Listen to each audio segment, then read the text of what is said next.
I'm about to show you how to make my go-to burger sauce. I like to add this to Smashburgers to cut against their rich, fatty flavor or dip my fries in it. All you need to make this is black pepper, sugar, mayonnaise, ketchup, and a jar of dill pickles. First, finely mince about 1 tablespoon of kosher dill pickle.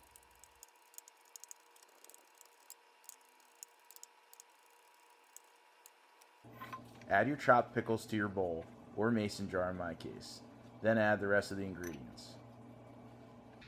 1/3 of a cup of ketchup,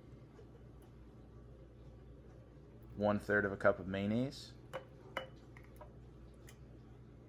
a teaspoon of black pepper,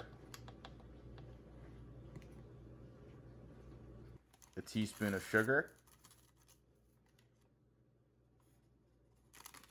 and finally about 2 tablespoons of the pickle juice from the pickle jar.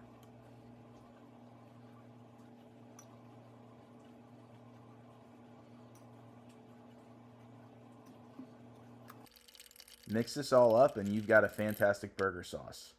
Enjoy!